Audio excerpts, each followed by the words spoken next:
Estábamos comentando lo referente a las leyes de Newton desde el punto de vista del momento lineal.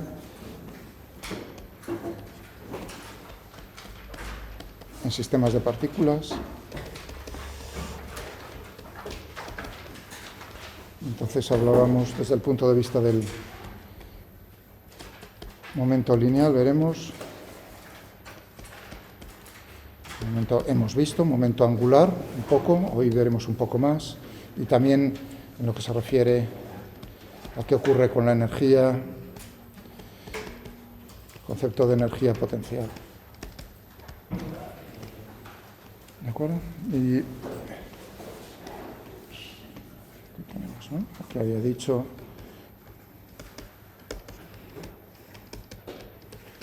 capítulo 3 del Taylor, y también los dos primeros apartados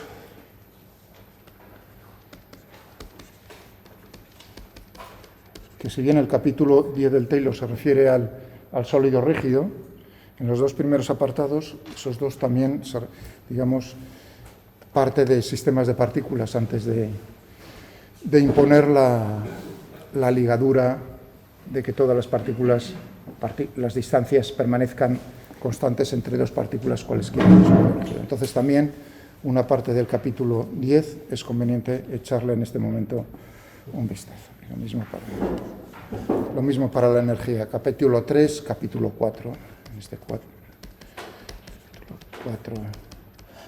Taylor, y también una parte del capítulo 10 en lo que se refiere a energía. Es decir, que tanto este como este conviene ver ahí un poco, no digo todo el capítulo. Bien, estábamos en lo que se refiere al momento lineal. Definimos lo que era el momento lineal total, ¿no?, del sistema, la masa total por la velocidad del centro de masas. Definimos, no nos quedó más remedio que centros de masas de sistemas de partículas, ¿no?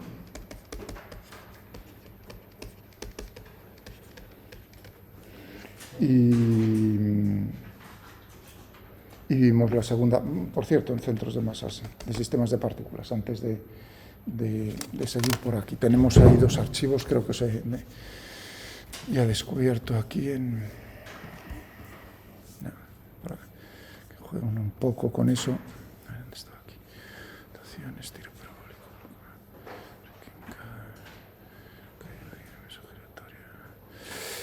Centro de masas de dos cuerpos.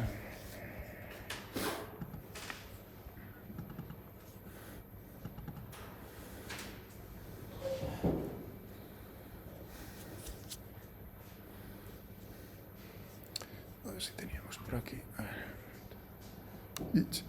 Ahí quito, para que juguéis. Liquida, así no se ve la parte del texto, ¿no? Entonces tenemos las dos masas para un sistema de dos partículas de igual masa. El centro, la posición del centro de masas, pues es el centro geométrico entre los dos, ¿no? Pero si aumento la masa de la masa 1, pues entonces veis como naturalmente, al ser la media ponderada por la masa, se acerca más a la masa, al cuerpo que tiene mayor masa.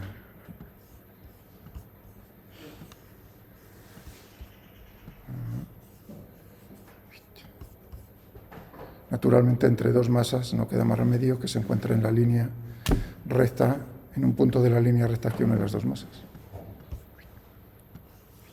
Se mueve con el sistema, naturalmente, si las masas estuviesen moviendo, pues ahí tendríamos, en lo que se refiere a cuerpos puntuales. ¿El otro cuál era?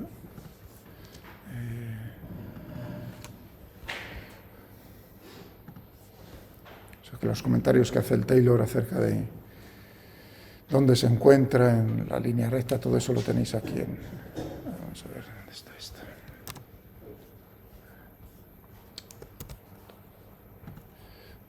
A ver, ¿qué le pasa? No lo abro desde hace un montón.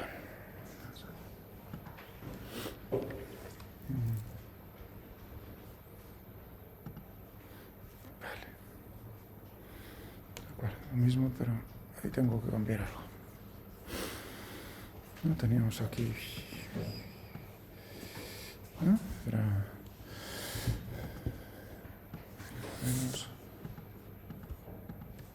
Ahí tendríamos ya 5. Y podemos cambiar las masas también de cada uno de ellos. O sea, es decir, que podéis jugar con este archivo, se puede jugar un poco a ver dónde se encuentra la situación. Hasta 8, creo que había puesto. 7 y 8.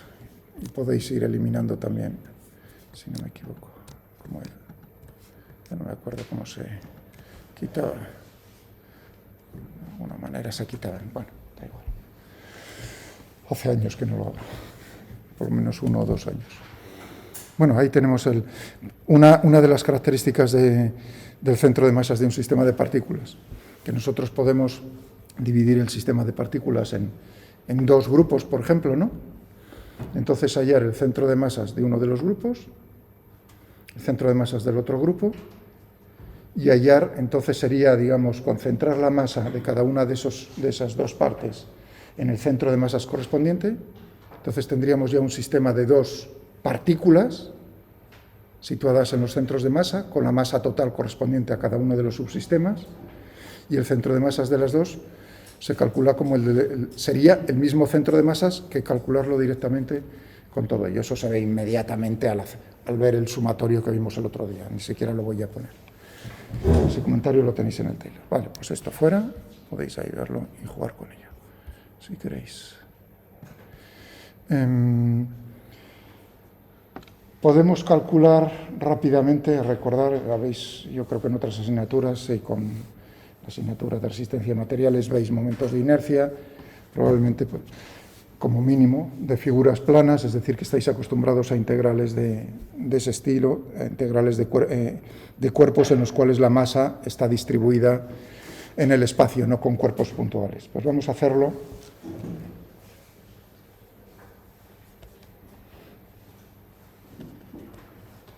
Para sistemas en los cuales está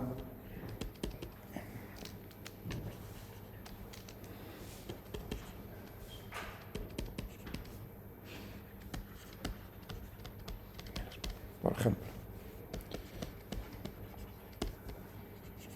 vamos a ver, si cojo un alambre, ¿no?, recto, y le doy forma de semicírculo, de semicircunferencia. Un alambre que sea uniforme. ¿Qué quiere decir uniforme? Que la masa está distribuida uniformemente a lo largo del alambre. Vamos a ver cuál sería, si lo pongo así, de radio R, ¿dónde se encontraría el centro de masas? Por simetría, si la masa está distribuida uniformemente, tiene que estar en algún punto en el eje de simetría del alambre. Cuidado, si la masa, digamos, no está distribuida uniformemente, entonces lo tendría que calcular tanto para 2 componentes, pero así, de esta manera, ya solamente necesito, si yo dibujo aquí los ejes cartesianos, si yo quiero ponerlo en función, entonces me piden el centro de masas, tendré que calcular, en principio, cada una de las componentes, pero por simetría,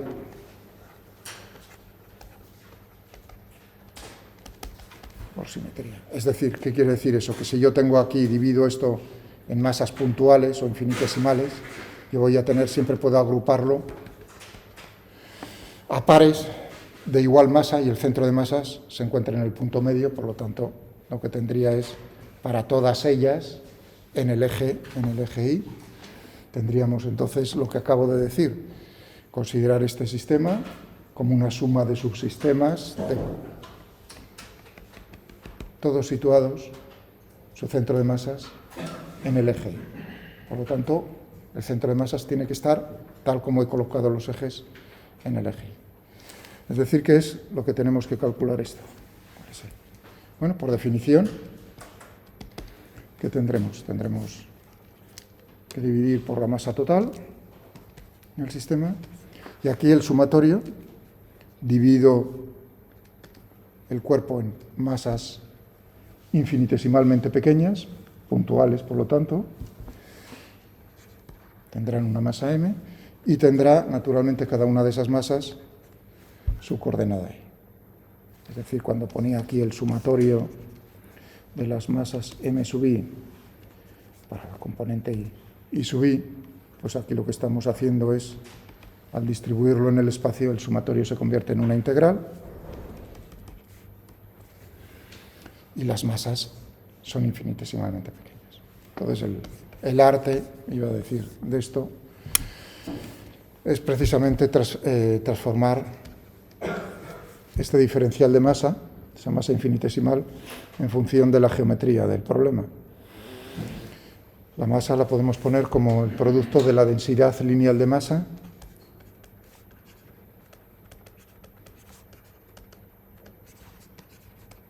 es decir, cuántos kilogramos por metro tenemos a lo largo del alambre, que al ser uniforme, esta lambda es el mismo en todos los puntos del alambre, por una longitud infinitesimal de este diferencial.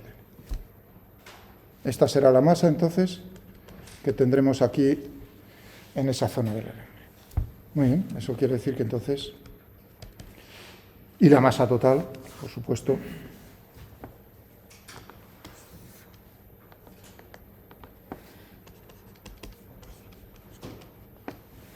será esto. Es decir, lambda por diferencia. Bueno, es decir, que en el numerador tenemos I lambda diferencial de L, dividido aquí. Todo esto que será, al ser uniforme, es decir, que tendremos aquí lambda 2 pi r es toda la circunferencia, pi por r. Si r es el radio de L. Es decir, que aquí tendremos en el denominador ya lambda pi por r. Lambda sale fuera aquí de la integral al ser una constante, al ser uniforme, es decir, que este lambda y este lambda se nos van a ir. Es decir, que me va a quedar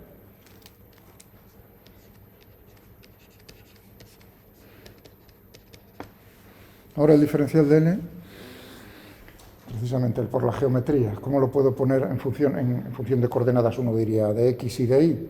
Hombre, tienes aquí claramente, es muchísimo mejor utilizar coordenadas polares en el plano. Diferencial de L. ¿Qué va a ser? Si yo me muevo desde un θ hasta un θ más diferencial de θ, entonces esta longitud de arco infinitesimal será r por diferencial de θ. Es decir, que la integral esa que no he puesto todavía límites es una integral de línea, tendremos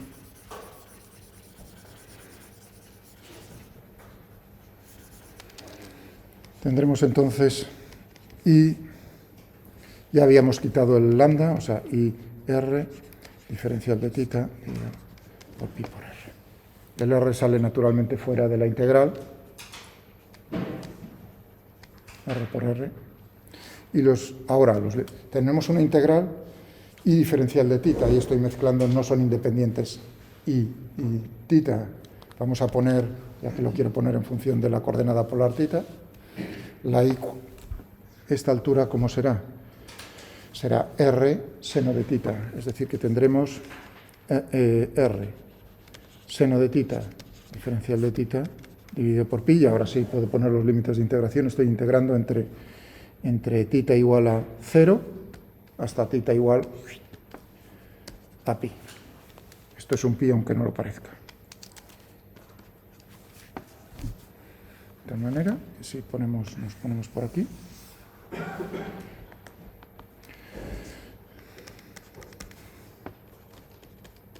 ¿no? Tenemos r dividido por pi. La integral del seno de θ diferencial de θ es menos coseno de θ entre 0 y pi, que es lo mismo que más coseno de θ entre pi y 0, y esto es coseno de 0,1, menos el coseno de pi, que tenemos menos 1, entonces más, o sea, menos, más, tenemos 2, o sea, que quiere decir que tenemos 2r líquida. Dimensionalmente está correcto. Longitud. Esta es donde se encuentra el centro de masas de este alambre. Si uno coge, por hacer uno en el plano, uno que sea masa distribuida en una superficie,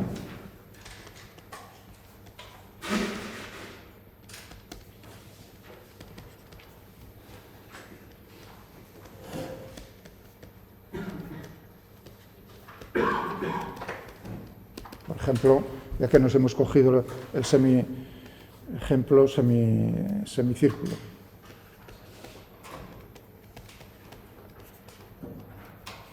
Pues va a ser, ¿no? Pero ahora tenemos toda la masa y tenemos que sea uniforme otra vez.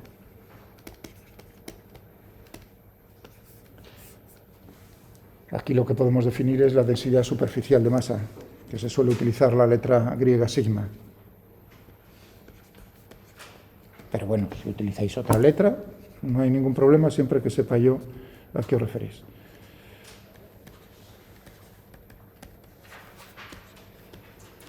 Es decir, que tendremos en unidades kilogramo en el sistema internacional por metro cuadrado. Y naturalmente, si yo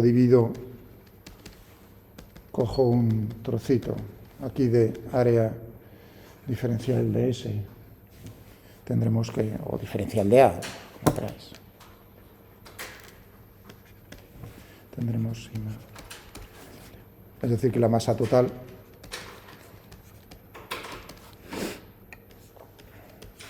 si es uniforme, sobre todo este cuerpo, ¿no? La superficie S, la superficie S, la superficie S. Tendremos, entonces, aquí en este caso, tendremos pi r al cuadrado dividido por 2, o sea, tendremos aquí sigma pi r al cuadrado. Esa sería la masa total. Si es uniforme, si no me tienen que decir cómo es la densidad superficial en cada punto del espacio que ocupa ese cuerpo. Advertencia. Si a mí me dicen cómo es, por ejemplo, en el caso anterior, imaginaos, me dicen no es uniforme, pero me están diciendo, pues, es una constante más, por ejemplo, que sea creciente con el ángulo. Por ejemplo, una constante c por θ. ¿No?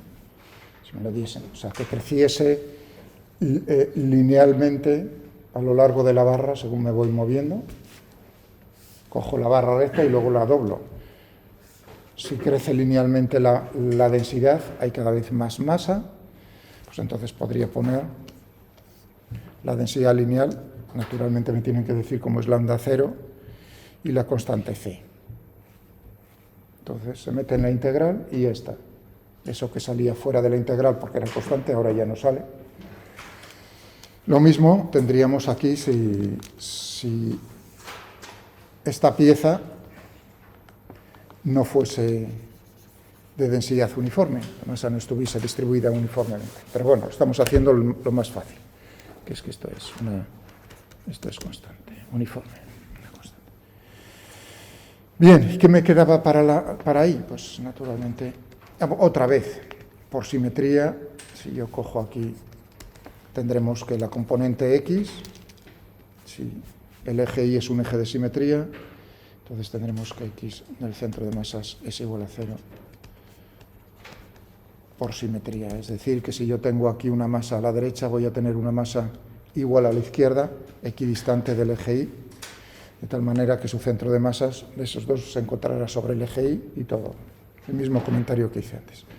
Es decir, que lo que nos falta es encontrar cómo es la componente Y del centro de masas. Vale, de acuerdo. ¿Qué podemos hacer? Pues aprovecharnos otra vez de la simetría del problema y utilizar coordenadas polares.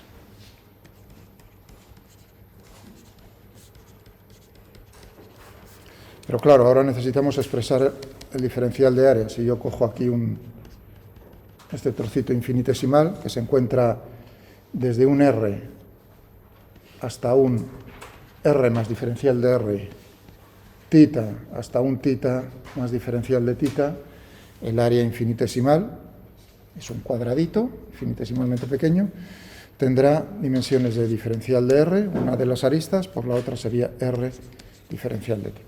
O sea, R diferencial de R diferencial de tita. Por poner el R delante. Eso lo llevamos a la integral.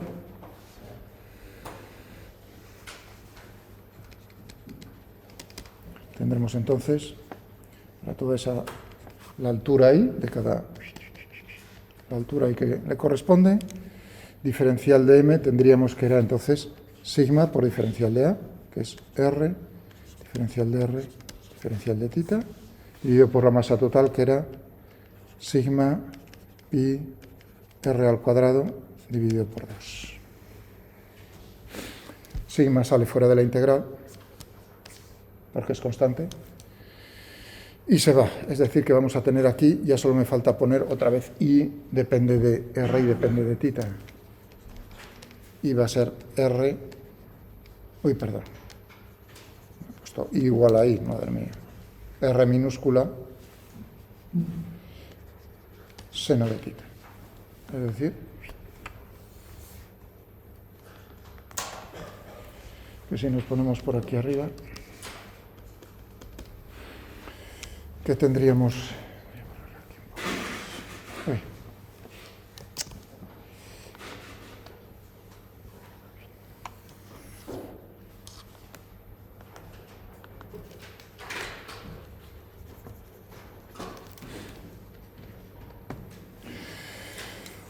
¿Qué tendríamos aquí? Tendríamos la integral y ¿qué teníamos?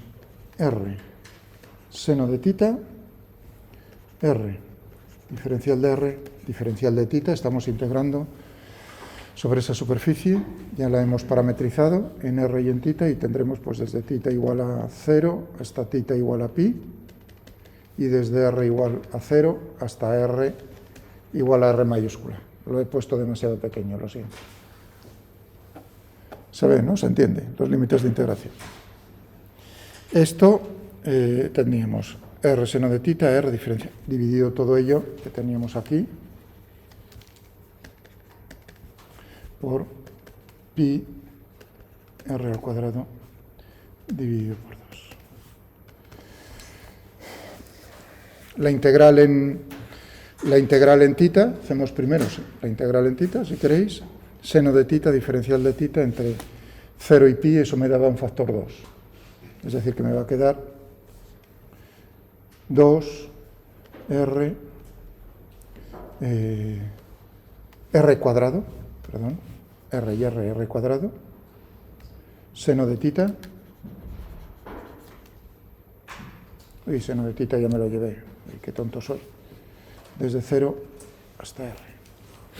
Seno de tita diferencial de tita entre 0 y pi es 2, R cuadrado diferencial de R, pi R cuadrado dividido entre gas. Este 2 va para aquí arriba, es decir, que me va a quedar un 4 dividido por pi R al cuadrado, la integral de R cuadrado diferencial de R, entre eso es un tercio, de R al cubo,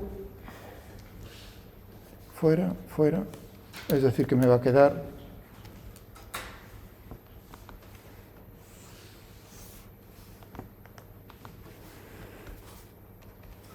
4 tercios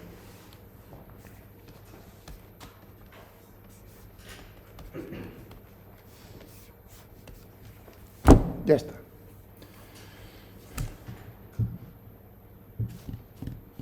¿Vale? Podéis preguntaros, por ejemplo, cómo es en el caso de cómo sería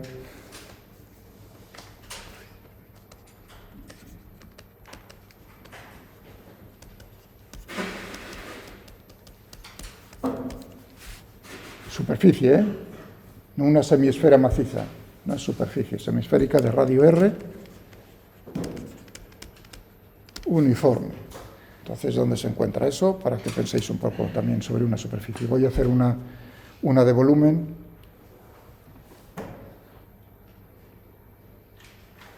En el Taylor tenéis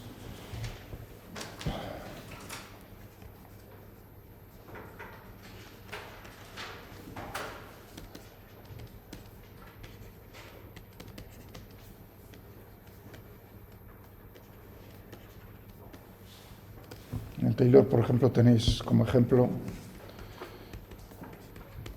un cono.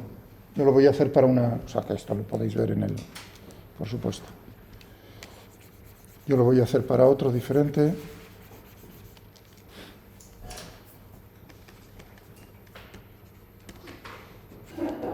Por ejemplo...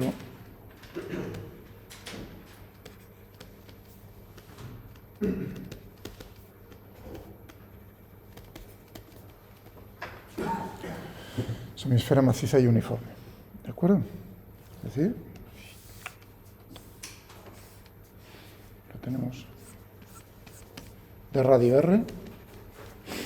Ahora hablaremos, naturalmente, si está distribuido en la masa en un volumen, tendremos que hablar de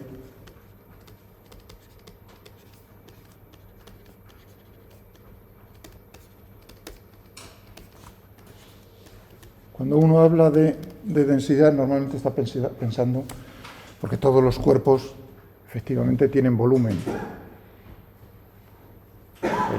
Digamos, eso de distribuir masa sobre una superficie es una aproximación. Cualquier superficie tiene un espesor, ¿de acuerdo? Por eso cuando uno piensa o habla de densidad está pensando realmente en la densidad volumétrica, pero ya que hemos definido la lineal, la superficial, aquí, ρ, ¿no? Que será cuánta masa tenemos, en qué volumen y en kilogramos por metro cúbico, por supuesto. Es decir, que tenemos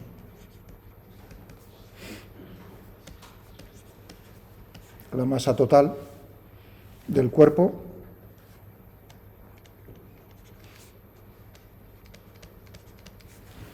vendrá dado por esta expresión. Si nos dicen que es uniforme, tiene el mismo valor en cualquier punto del espacio dentro del cuerpo. En este caso, ¿qué tendríamos si tenemos que ¿cuál es el volumen de la esfera? 4 tercios, entonces tendremos 2 tercios de pi r al cubo, 2 tercios de pi r al cubo, al ser una semisfera.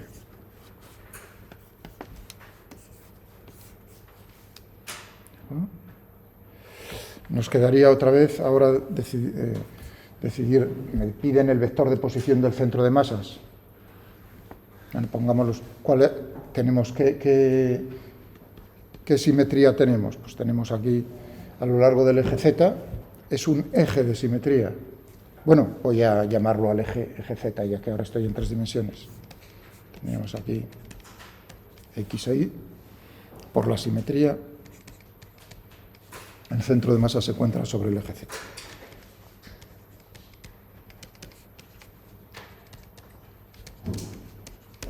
Y lo único que me falta es esto. Vamos a buscarlo rápidamente.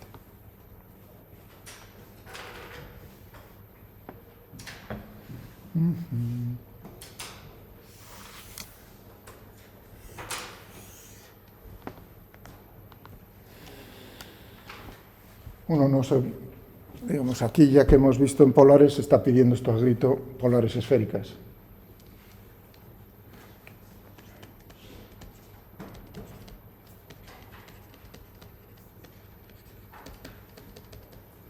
Es decir, que tendríamos la distancia al origen, tendríamos el ángulo θ que forma el vector de posición, si yo tengo por aquí, esto es R, el ángulo que forma con respecto al eje Z, y luego tendríamos el ángulo φ, que sería el ángulo que forma la proyección sobre el plano XY con respecto al eje X, por ejemplo.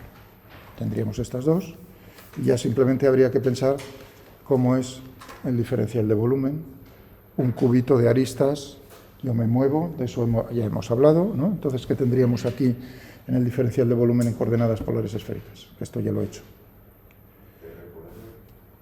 Tendríamos r cuadrado, seno de tita, diferencial de r, diferencial de tita, diferencial de phi. Comprobadlo, que esto hablé ya de eso.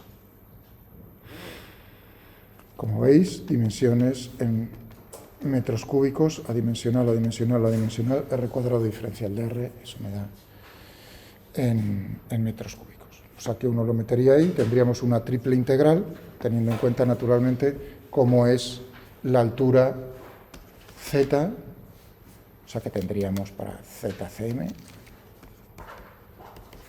tendríamos la masa total, que es lo que habíamos puesto antes, ¿no? Rho, 2/3 de pi r al cubo, y aquí en el numerador pues tendríamos una triple integral, z, la altura de z, tendríamos r, la proyección coseno de tita, y tendríamos luego por el diferencial de v, r cuadrado, seno de tita, diferencial de r, diferencial de tita, diferencial de phi, donde los límites de integración son, los voy a decir de palabra, desde r de 0 hasta r mayúscula, en tita desde 0 hasta pi medios, y en phi desde 0 hasta 2pi. Toda una vuelta completa. Uno hace eso. Límites tendría, en r tendría desde r igual a 0 hasta r igual a r. En tita tendría desde 0 hasta pi medios,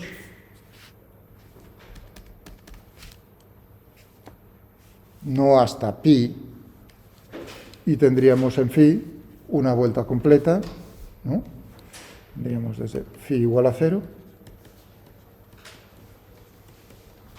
y la integral.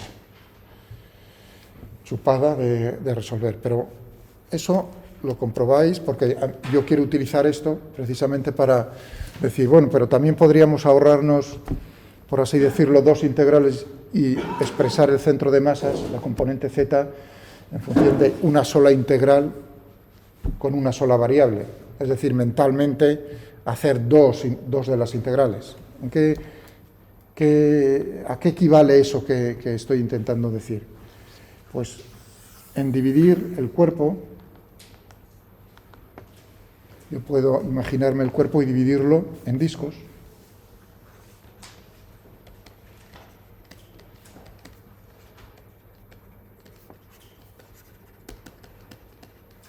Discos de radio, cada uno de ellos, o sea que si pongo ahora este dibujo un poco más, porque ya está muy liado, lo voy a poner en dos dimensiones así, ¿no? Esto sería el eje Z, es decir que yo voy a coger el cuchillo y lo voy a rebanar de esta manera, es decir que tendría aquí, por ejemplo, este disco, ¿no? Que cada uno de ellos, claro, al estar a una diferente altura tendrá un radio R.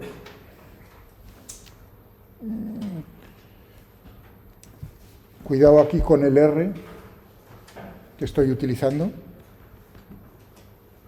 Cuidado con el R. Aquí, cuidado al leer los apuntes, que eso es un arma atómica, lo de los apuntes. Porque claro, he utilizado R en la notación antes para la distancia al origen, pero ahora estoy utilizando R, la letra R, con otro significado. Es la distancia, es el radio de uno de los discos. ¿Veis cómo lo estoy diciendo y explicando? Eso es lo que quiero ver en un papel si lo necesito. ¿Está claro? Lo estoy diciendo de palabra, tengo esa ventaja, porque yo puedo hablar. Pero si hay que hacer un problema de estos, o aparece una cosa de estas, hay que explicar la notación. Si uno trabaja con un R y a continuación da la casualidad de que me pone otro R con otro significado y no me dice nada, eso no está bien. ¿De acuerdo? Hay que explicarlo. ¿Entendéis? ¿Está claro entonces lo que he dicho? Que ahora R minúscula lo estoy utilizando de otra manera. Bien, y altura, se encuentra un z, diferencial de z. ¿Qué masa? Entonces, claro, uno dice, tendríamos que hacer, ¿no?, el z para la componente del centro de masas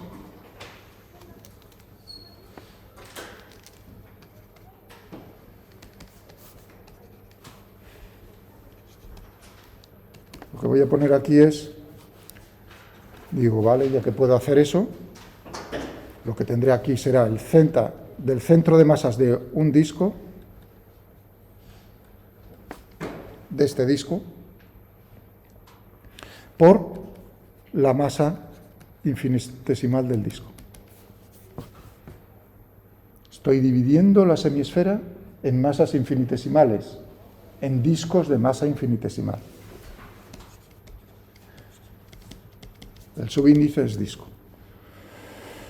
Y aquí tendríamos la suma de las masas, si quiero expresar esa masa total como cada uno de los discos, claro. Bueno, ¿cuánto es la masa de un disco de radio R? Tendríamos entonces el volumen, pi r al cuadrado, por la altura diferencial de z, por la densidad ρ. Tendríamos eso. Es decir, que tendríamos aquí, en las integrales, el diferencial de m lo podemos expresar de esta manera. Claro, r y z no son independientes.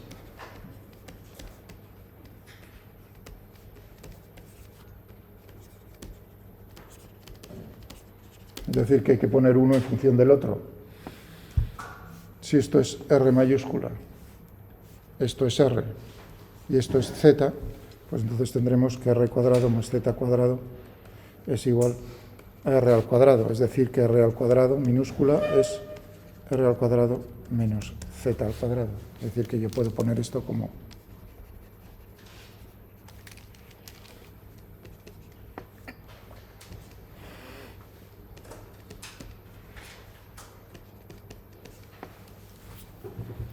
pi por r cuadrado, r mayúscula, el radio de la semisfera, menos z al cuadrado, diferencial de z por ρ.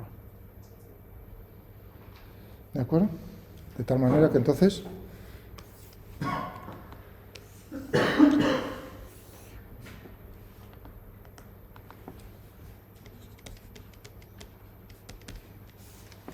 ¿qué tendríamos aquí? La integral z del disco, voy a poner que es z, por diferencial de m, pi r cuadrado menos z al cuadrado, el ρ si queréis lo pongo por aquí delante, diferencial de z, desde z igual a 0 hasta z igual a r. Y aquí en el denominador pues tendríamos una cosa similar, ρ pi r al cuadrado menos z al cuadrado, diferencial de z desde 0 hasta r, pero esto ya sé que va a ser el volumen, ρ por el volumen,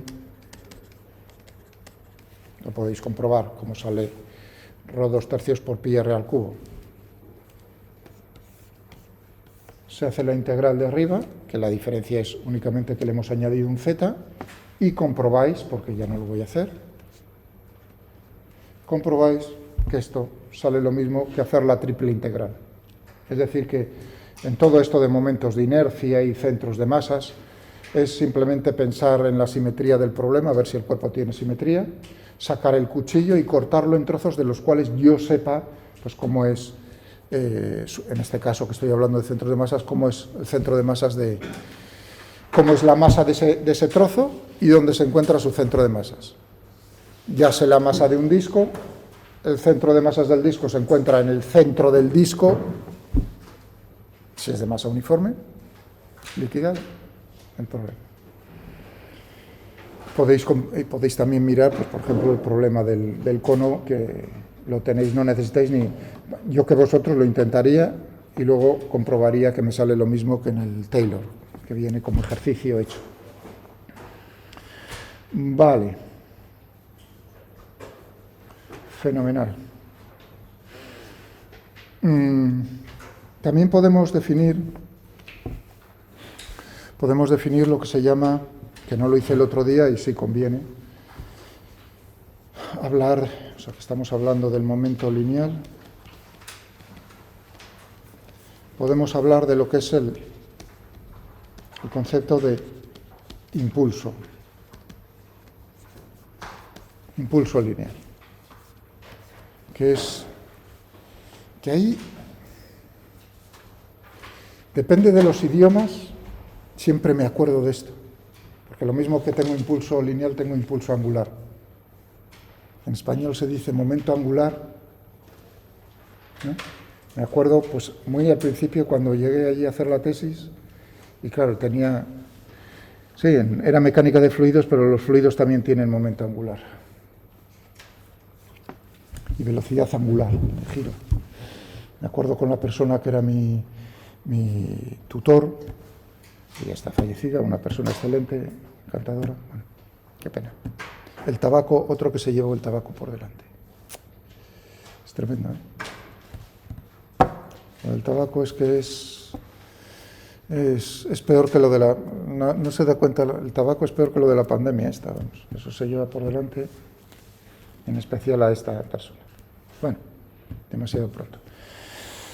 Me acuerdo hablando con él, ¿no? Claro, en alemán, pues, diciéndole, bueno, pues el Drehmoment. Drehmoment es momento angular. Hice una traducción literal. Drehen es giro y moment, ya podéis imaginaros, un momento, ¿no? Me miró así, como diciendo, pero Miguel, tal, se dio cuenta. Y dijo, no, es que te estás equivocando. En alemán ese no tiene el significado que tiene en español, que puede tener en español, sino el Drehmoment es el momento de una fuerza, no el momento angular, que veremos ahora a continuación. Entonces me dijo, no, en alemán se dice Drehimpuls, impulso del giro. Es decir, que en otros idiomas, lo mismo con el momento lineal, lo llaman impulso al momento lineal, impulso lineal. En español es diferente. El impulso lineal va a ser la diferencia de la cantidad de movimiento, pero no estrictamente la cantidad de movimiento, la diferencia. Bueno, siempre me acuerdo cuando digo esto, por no vaya a ser que vayáis a otros sitios, que sería lo conveniente, y os encontréis como diciendo, ¿y eso? ¿Cómo es? Porque en otros idiomas tiene su sentido. Bueno, el impulso lineal, ¿cómo lo definimos? Si tenemos fuerzas actuando sobre un cuerpo puntual, ¿no? Segundo, definimos esto y hacemos la pausa. Por ejemplo, una fuerza F, o la fuerza neta, ¿de acuerdo? Que sea F. Y está actuando en un intervalo de tiempo delta de t. O sea, que tengo una fuerza F, o bien la suma de las fuerzas que están actuando sobre ese cuerpo puntual, que están actuando en un intervalo de tiempo delta de t. Para que veáis, delta es finito, es decir, desde un t hasta un t más delta de t.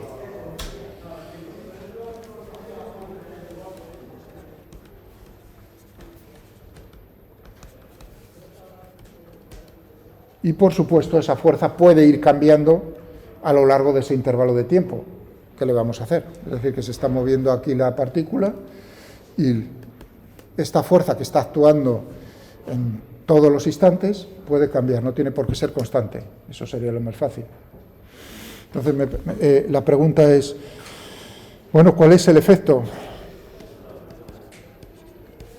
El efecto que tiene esa fuerza aplicada durante ese intervalo. Tendríamos decir, si yo tengo era la fuerza neta, F, es el cambio en el momento lineal en el tiempo,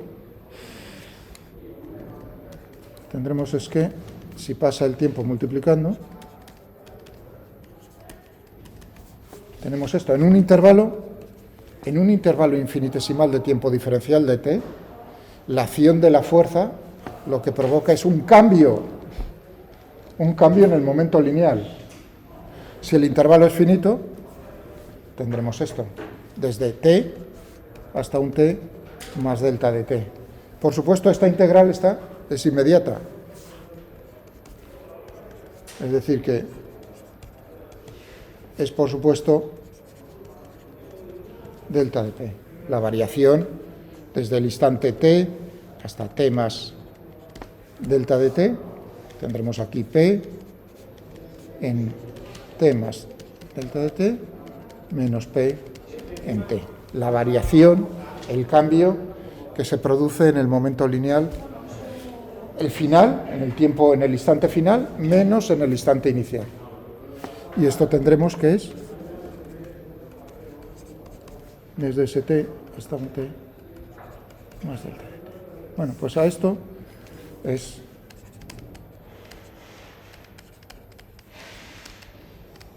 lo que llamamos impulso lineal.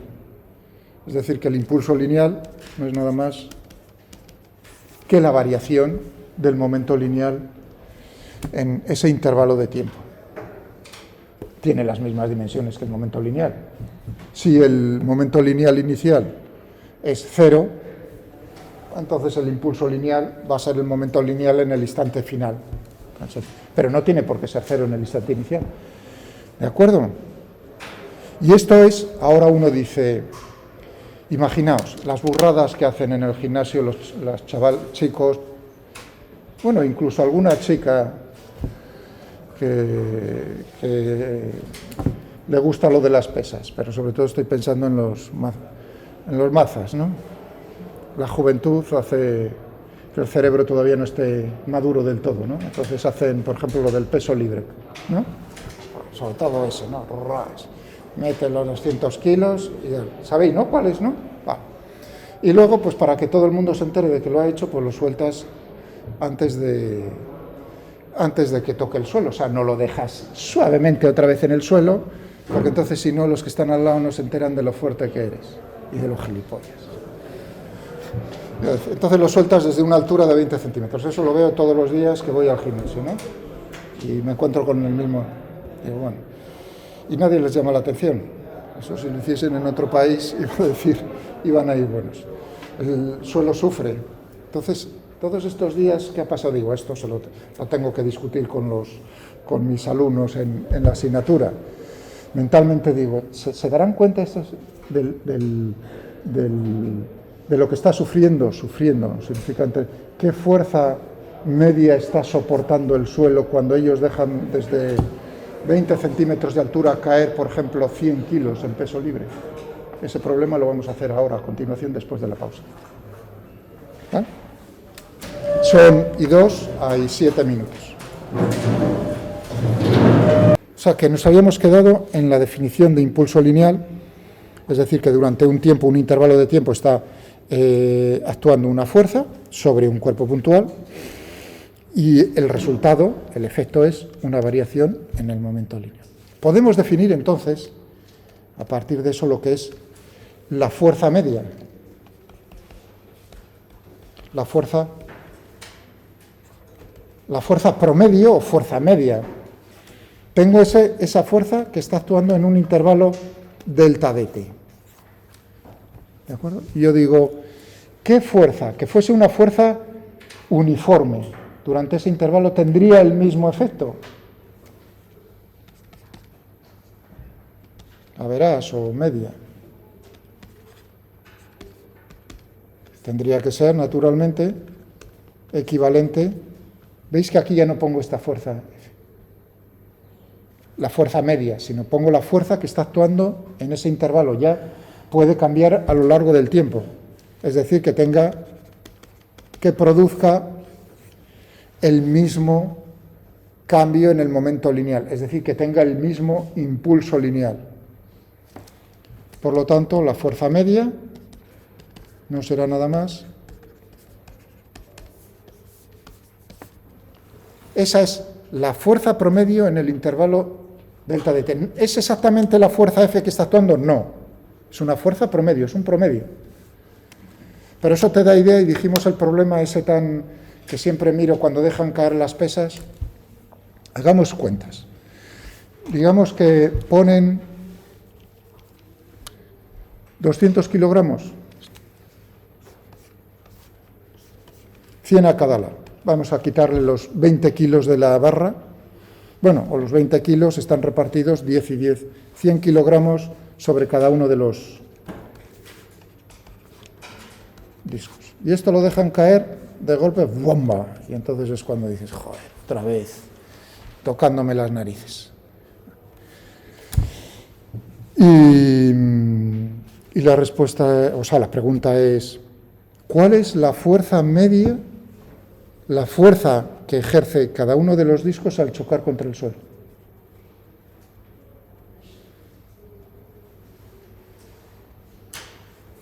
Hay que dar una información adicional, aquí, como veis, que es el tiempo del choque. Eso depende de cómo esté de mullido el suelo.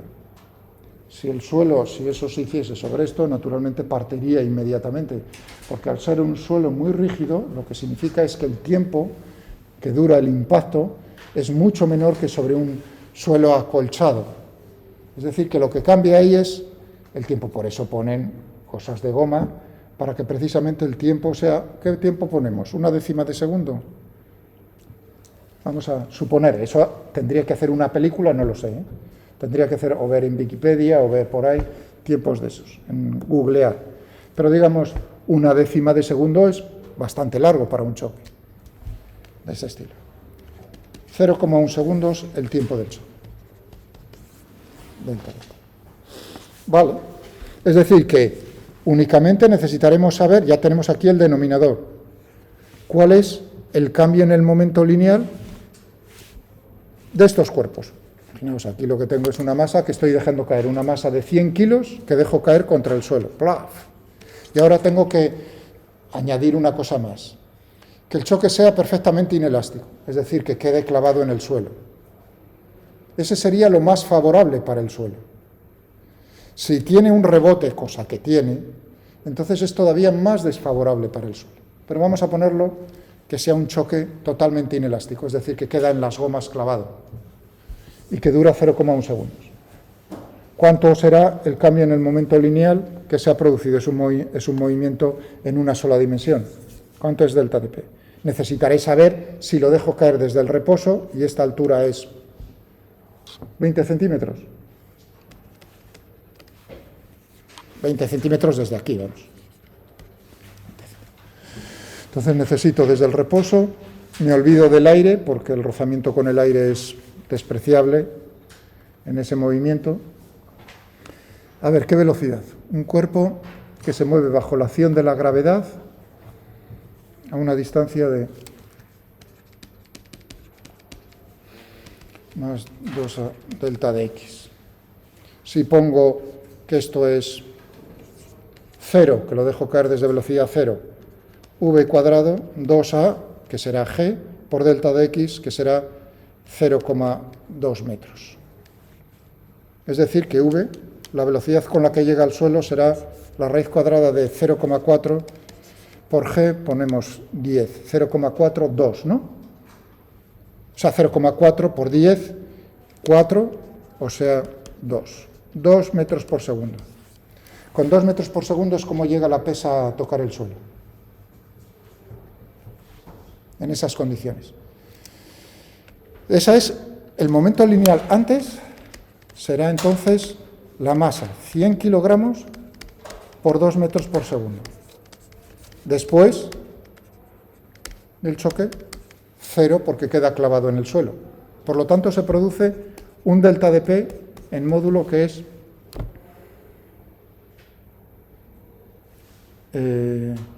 200 kilogramos metro por segundo.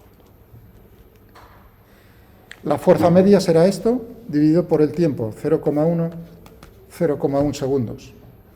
Eso quiere decir 2000 newtons, ¿no? Si no he hecho mal las cuentas.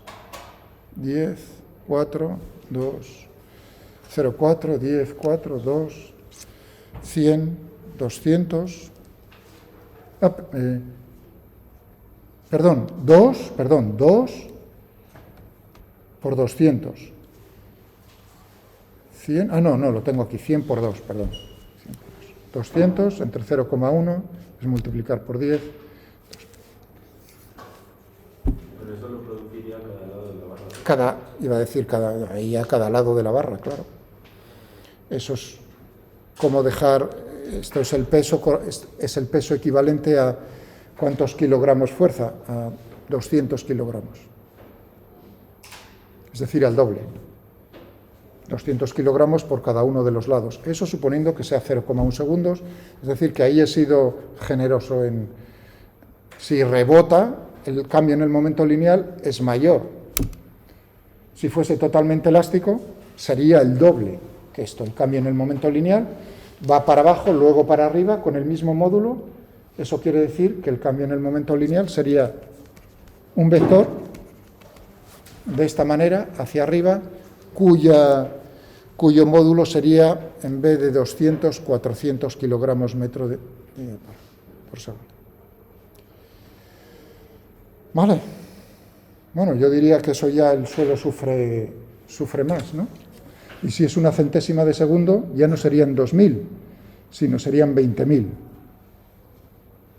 Eso significaría que es el equivalente al peso, a dejar un peso por ahí apoyado de 2.000 kilogramos, de 2 toneladas.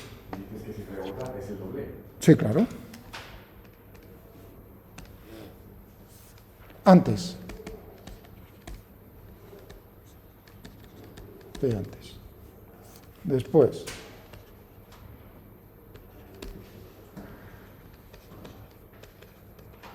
P después. Estoy diciendo, si es elástico, justo antes y justo después,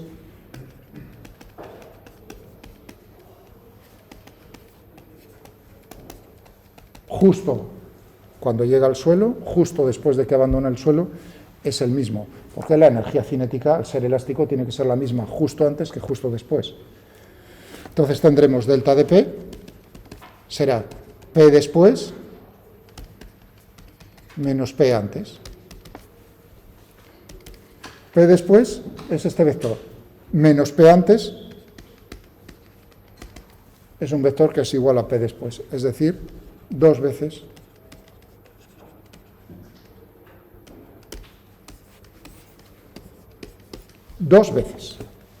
y es un vector para arriba. Si yo sumo a este vector este otro vector, tengo un vector apuntando hacia arriba, claro, por supuesto, ¿cómo tiene que ser la fuerza que ejerce el suelo sobre la pesa? Tiene que ser una fuerza vertical con sentido hacia arriba, no hacia abajo, claro. ¿Entendido? Vale. Un problema muy bonito, por cierto, ahora se me acaba de recordar de esto de choques, momento lineal, que no lo tenía aquí previsto, es uno que hace el profesor Walter Lewin, que hizo en sus clases en 1999, en el MIT, que podéis hacer en casa. Cogéis una pelota de tenis, porque lo hace con eso, una pelota de tenis y un balón de baloncesto. ¿De acuerdo? Los coges los dos y pones uno apoyado sobre el otro, ¿de acuerdo? Y los dejas caer sobre el suelo. Suponiendo que el choque es totalmente elástico, tanto de el balón de baloncesto con el suelo como la pelota de tenis con el balón de baloncesto, ¿a qué altura, si te dicen esto lo dejo caer desde una altura de 1 metro, por ejemplo, por dar datos, y G pues aproximadamente 10 metros por segundo al cuadrado, ¿qué altura alcanzará, o ponéis H, qué altura alcanzará la pelota después del choque? Pensad. ¿Entendida la pregunta? Dejo caer desde el reposo, os olvidáis del aire, choca el balón de baloncesto con el suelo y la pelota que va encima con el balón de baloncesto. ¿A qué altura saldrá rebotada la pelota de tenis? Si inicialmente la altura es H, calculando. Este es otro problema, mirad, está muy bien. impulso lineal. Otro problema que está... tengo una cuña, este me gusta mucho. Tengo una cuña de masa m mayúscula y un bloque de masa m minúscula sobre un suelo horizontal. Todo ello sin rozamientos, es decir, que no hay rozamiento entre la cuña y el suelo y entre el bloque y el suelo. Pero el bloque no está fijo al suelo. ¿De acuerdo? Y lo dejo esto desde una altura h. O sea que el centro de masas del bloque, este m minúscula, se encuentra a una altura h sobre la superficie inclinada de la cuña. Y está inicialmente en reposo. Todo. En reposo. Todo, tanto la cuña como el bloque. Suelto, bajo la acción de la gravedad, claro. Entonces, ¿qué va a pasar? Pues que el bloque va a deslizar cuña abajo, superficie abajo. Pero claro, uno piensa, tenemos una fuerza normal, por lo tanto el bloque ejerce una fuerza sobre la cuña, es decir, que lo va a empujar hacia atrás. Tendrá un retroceso, la cuña tiene un retroceso. La pregunta es, cuando llega el bloque por aquí y se separa, imaginaos que esto está así suave para que siga sobre el suelo horizontal, no pegue un salto. Es decir, que esto sería al inicio, después tendríamos, final, tendríamos el bloque que se ha separado de la cuña.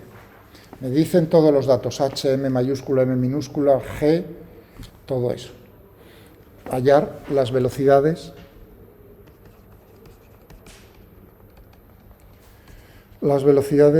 después de la separación.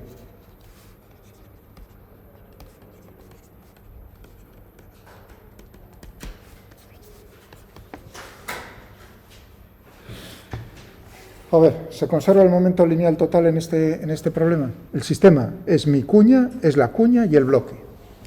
Hay que hablar claramente, si no, sistema, cuña y bloque. ¿Se conserva el momento lineal de la cuña y bloque? Ya está mal. No, porque se pierde por el rozamiento. No hay rozamientos, lo he dicho de palabra. No lo he escrito, pero dije sin rozamientos, ¿no? ¿Recordáis? Sin rozamientos entre la cuña y el suelo, y entre el bloque y la cuña. Es decir, que en cualquiera de las superficies de contacto el rozamiento es nulo.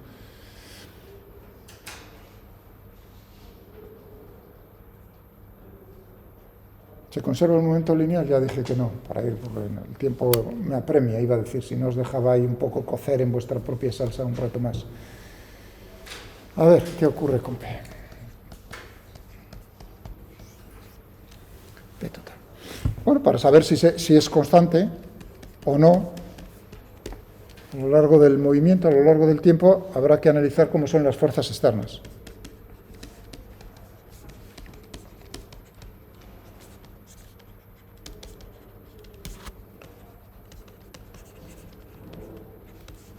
Al sistema cuña-bloque. ¿Cuáles son las fuerzas externas? La gravedad sobre la cuña, la gravedad sobre el bloque, porque la Tierra es algo externo. ¿Y qué más tenemos? ¿Tenemos alguna fuerza más? ¿Externa al sistema cuña-bloque?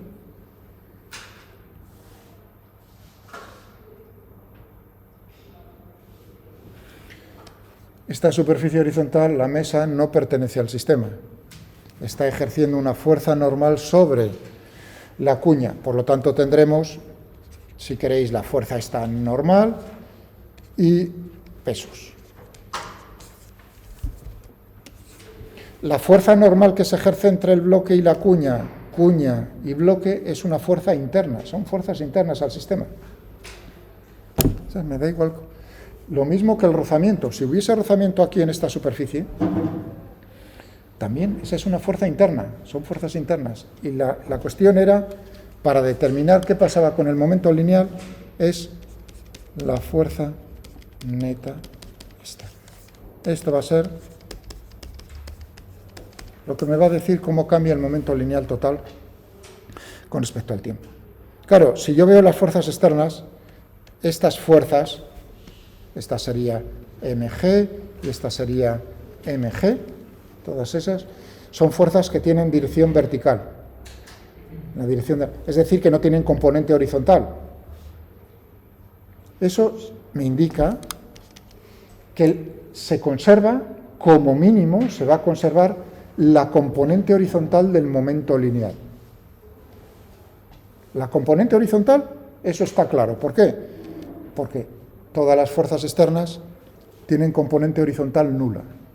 Por lo tanto, si yo cojo, y aquí digo, este es mi eje X y este es mi eje Y, para la componente X sé que P, componente X, es constante, no cambia a lo largo del tiempo. Porque la fuerza neta externa, componente X, es cero. Líquida. Eso sí, que eso es lo que uno dice, es que es lo que estaba pensando, cuidado, yo pregunté por el vector. ¿Y qué pasa con la componente Y, con la componente Y del momento lineal?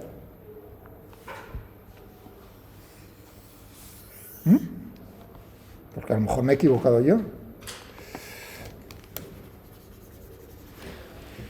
O sea, ¿qué tendríamos con la fuerza neta externa, componente Y?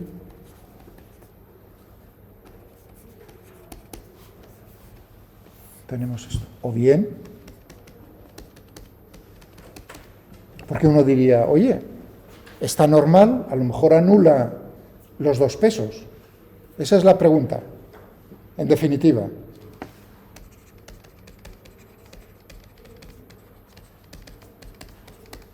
¿Es igual a cero? Esa es la pregunta. ¿Por qué? Porque hay una variación de la energía potencial. Yo así, con eso, hombre, sí va a haber una variación. Y no voy a decir que no, pero yo con esa explicación me quedo más bien un poco helado. Yo puedo expresar también esto.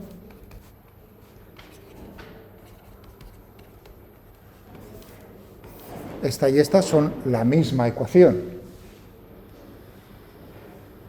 Vale, la aceleración del centro de masas componente X, esa ya sé que es cero, porque esto es cero las componentes.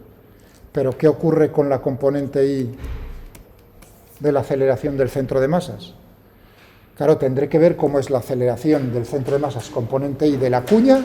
Esa es cero, porque la cuña se mueve horizontalmente. Pero el bloque desliza hacia abajo. Eso significa que va a haber aceleración del centro de masas del bloque componente Y. Por lo tanto, esto es distinto de cero. Por lo tanto, la componente Y de la fuerza neta externa es distinta de cero. Por lo tanto, también la componente Y del momento lineal total es distinto de cero. Pero la componente X es cero. ¿Eso quiere decir que en un problema, si el vector momento lineal no se conserva, no puedo hacer nada? No, lo que puedes hacer es trabajar con las componentes en las cuales sí se conserva el momento lineal. Por ejemplo, en este caso. Entonces tendríamos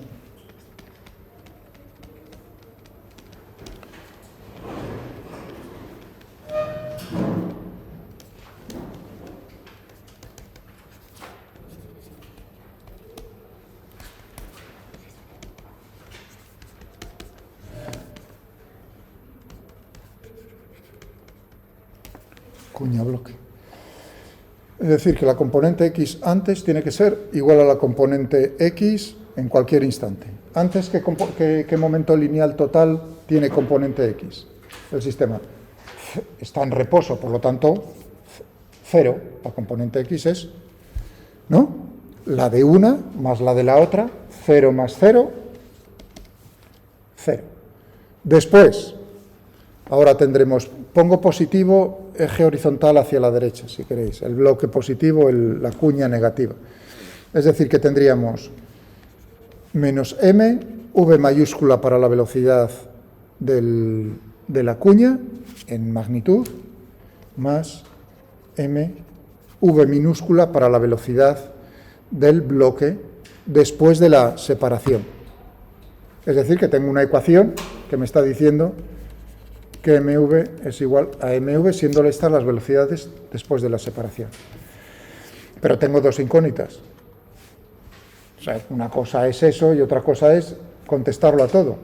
Pero claro, ahora necesito otra ecuación. O sea, ante esto uno dice, genial, pero necesito otra. ¿De dónde la saco? Pues por ahí van los tiros.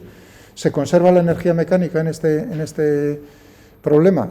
No tengo rozamiento, se conserva la energía mecánica, la fuerza normal entre el bloque y la cuña no realiza trabajo, la fuerza normal del suelo no realiza, es decir, que aquí el único trabajo es realizado por la gravedad. Eso se manifiesta en una variación en la energía potencial gravitatoria.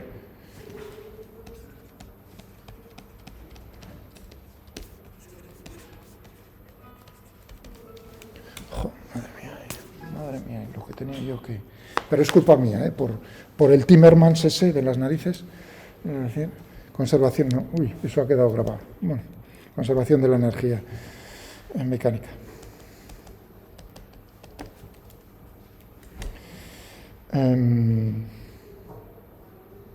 Bueno, para que no quede así que penséis eso, tampoco la von der Leyen tiene muchas luces en eso.